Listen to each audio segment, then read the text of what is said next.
Hey everybody, this is just a quick video that I'm trying to get out for all of you who've been thinking about going bossing now that the evolution of combat's out, and I went on a trip last night and tried to develop an action bar setup so that I could get it out to you guys to see what to use, and so far I think the two most important things to be using is regenerate and anticipation.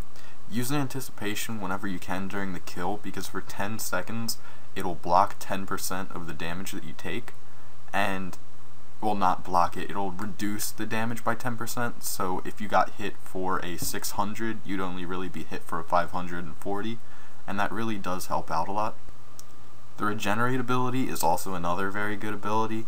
This can be used in mainly the God Wars bosses and other bosses where you're not always in combat, and so Dagannoth Kings these aren't very good for. However, in the evolution of combat, from what I've seen, Dagannoth Kings are very overpowered and kind of hard to fight, but the God Wars bosses are probably the favorite bosses of the game, and the regenerate ability is probably the best ability there, because after you kill the boss you can regenerate, well, you can get as much adrenaline as you can off of the minions just using basic abilities, and then you can use that adrenaline to regenerate health, so this will give you a nice little health boost after each kill.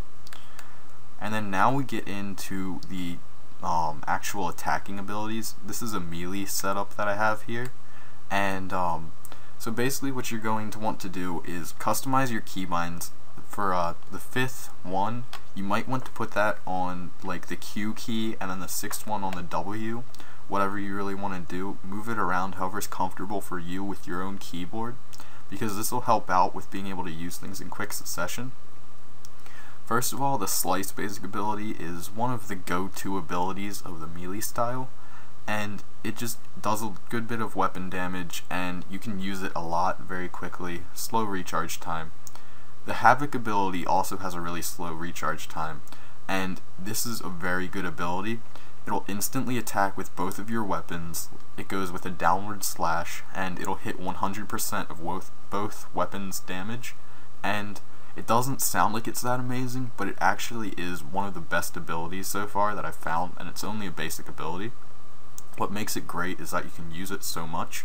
So the next ability I have is Sever, and this deals up to 188% weapon damage, and it'll reduce the damage that they deal by 10% for 10 seconds, so that'll help you, so you won't be taking as much damage, but you'll also deal a good bit of damage with that, once again. Basic ability doesn't really take too long to recharge, only 30 seconds. So then another basic ability that we have is Dismember, and this will deal 125% weapon damage over a 6-second period, and that actually can help a lot. So now we get into the backhand, and there's also a kick ability in the strength tab, and basically what these do is they'll hit 188% weapon damage if the target is immune to stun, but if it's not, it'll kick them and stun them for 3 seconds, and then you can follow up with a punish ability, which it will deal 100% weapon damage if your target isn't stunned, but if they are stunned, it'll deal 135% weapon damage, so followed up a backhand by a punish can be a really effective combo. Now, the Dismember ability, I have that on there twice, sorry about that. The Fury basic ability is a very good ability. You can unleash your Fury, dealing damage equal to 150% of 6 seconds auto attack damage. So basically what that's saying is you'll hit higher for a short period of time. And then that's pretty much it for the basic abilities. You can throw some other ones on there. I messed up and put Dismember on there twice by accident, so I can go and grab another Threshold. And basically what you want to look for in a Threshold is something that's unique to the boss. For instance, now this Threshold that I have here I haven't explained yet. The Slaughter ability is perfect for Zamorak and other God Wars bosses because it'll hit them for a very high amount and cause a bleed effect. But if you're the tank and you use the Slaughter ability, use the Slaughter ability and then run away a couple of game squares. The boss will then follow you, and then it'll hit them for 3 times the damage that they would normally take. So that's very effective. And then another one, you can just use a bunch of different ones. It depends on the boss, but I do like the Assault Threshold ability.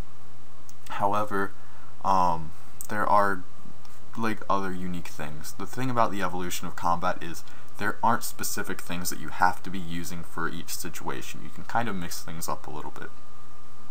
So now we're over here. I already talked about anticipation and regenerate, and so we had an extra spot on the action bar. We could have added another threshold to use, but it really isn't that hard when you're bossing.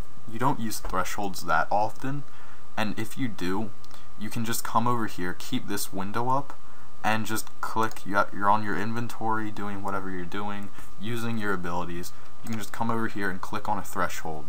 And then that's also my reason for not putting ultimates on here. Ultimates take an entire adrenaline bar to use, and so I think it's kind of a waste of a spot on the action bar when it is pretty easy to just come over here and click on the ultimate that you want. So say I wanted to use Berserk, I get my adrenaline up pretty high, I'm using all my basic abilities, maybe I use a threshold and get my adrenaline up a little bit more. I can just click over here and then click on Berserk and it'll unleash that ultimate ability. So that's really useful. And then I put Soul Split on the action bar because I had an extra spot, and I have to say that in the evolution of combat, things are really hard to, it's not as much of a laid-back approach as it used to be, so you do sometimes forget to turn off your prayer in between a kill, and having it on here makes it really easy to turn it off and on. And the reason I use Soul Split is that Soul Split really is it wasn't looked at as being that useful. People thought it was nerfed heavily. However, the protection or deflect prayers or curses, those were not really that effective as I saw in bossing last night. I was using them for about an hour and then found that when I was using just Soul Split, not even using Turmoil, just Soul Split was my only prayer, I could actually end up being a lot better off and taking less damage per kill. I would end up taking more damage, but I'd heal up from the damage that I was giving out.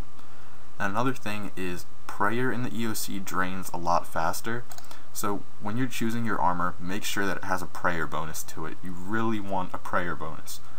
And that's pretty much it. Once again, I do have to say that the action bar is your action bar, and you should customize it how you like it. This is just a basic melee setup for bossing or whatever. I can probably try and get a ranged and mage setup after I go to some bosses. Like Corp, range, and mage is good there, and then probably going to be going to Armadillo sometime, and I'll try and get some videos out to you guys. So if you're a little skeptical of going bossing yet, you can just try this out, go there, see what it's like, and have a little fun yourself. So thank you guys for watching, and have a good day.